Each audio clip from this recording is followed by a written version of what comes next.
Hello. Welcome to Epic Bedtime Stories with Jess. I'm actually reading these during the day because the world is covered in snow. And so if you hear noises, it's people clearing the snow and people sledding and all of those fun things. Yesterday I went out and I actually just walked in the snow. One of my favorite things to do when the snow falls for the first time is to walk in the road because you don't usually get to walk in the road covered in snow and nobody's driving. So I went out there and I did like a little walk, a loop, a couple times, and just kicked the snow up with my boots. It was so fun. Made my own track. I felt like a kid, just doing something that a kid would do. I want to continue the reading from The Hobbit. This is the first chapter, part 1. So Thorin went on. We are met to discuss our plans, our ways, means, policy, and devices.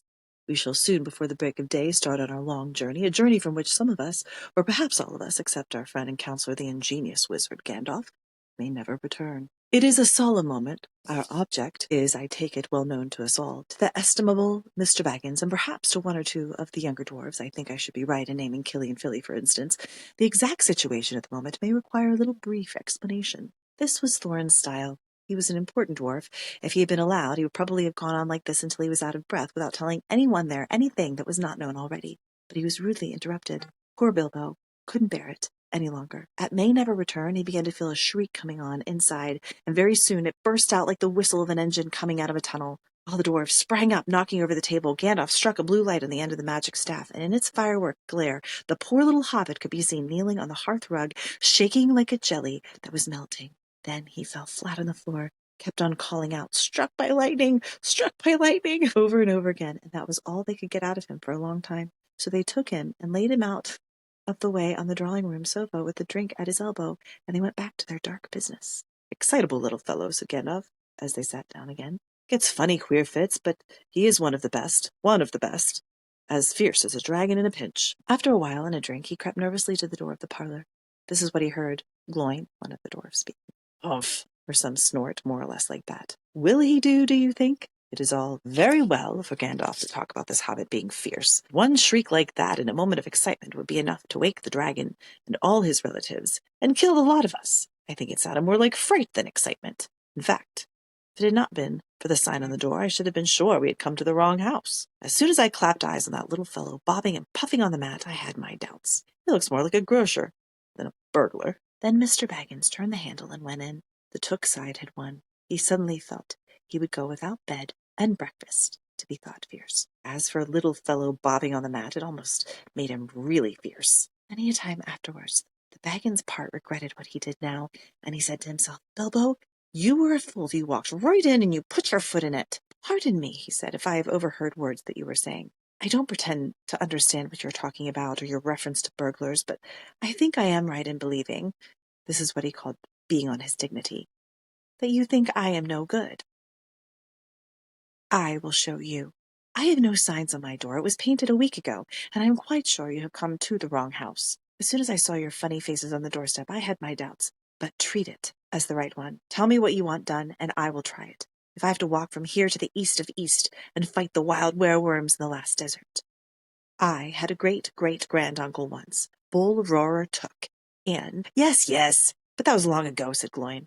I was talking about you, and I assure you there is a mark on the door. Of course there is a mark, said Gandalf. I put it there myself, for very good reasons. You asked me to find the 14th man for your expedition, and I chose Mr. Baggins. Just let anyone say I chose the wrong man or the wrong house, and you can stop at 13 and have all the bad luck you like, or go back to digging coal. He scowled so angrily at Gloin that the dwarf huddled back in his chair, and when Bilbo tried to open his mouth to ask a question, he turned and frowned at him, and stuck out his bushy eyebrows, till Bilbo shut his mouth tight with a snap.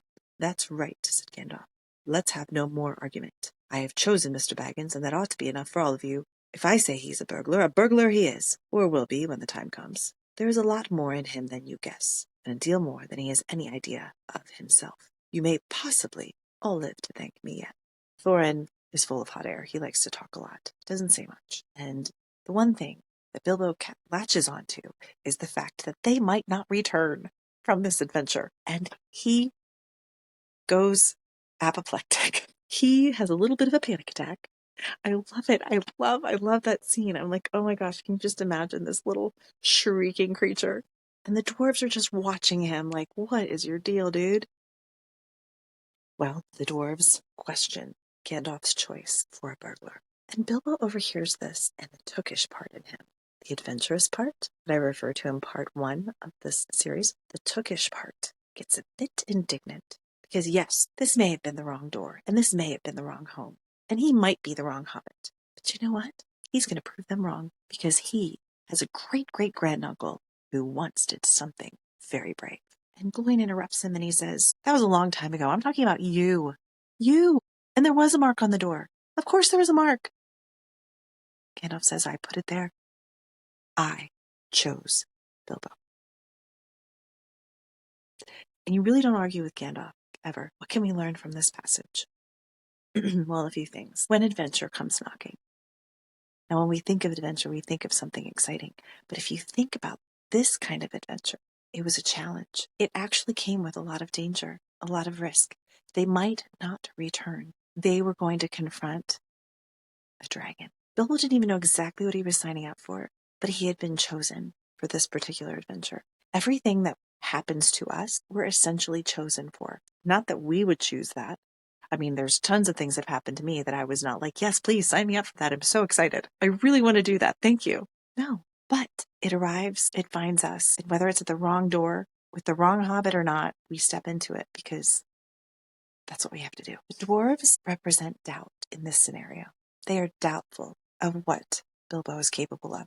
And why wouldn't they be?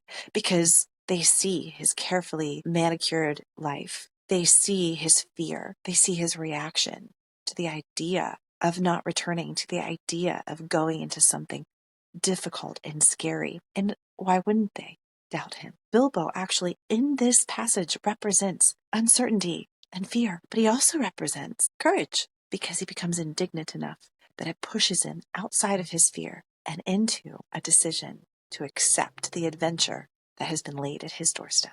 Gandalf represents faith because Gandalf believes in Bilbo. In fact, very end of this passage, Gandalf says there's a lot more in him than you guess, and a deal more than he has any idea of himself. Gandalf believes in his choice of Bilbo. And before we do anything very brave, there is potential. There's potential for courage. We might not always see it in ourselves, but Gandalf is pointing out that you are underestimating Bilbo. You are underestimating this hobbit, and he underestimates himself. But you will thank me. You may possibly all live to thank me yet. It's not what Bilbo has proven.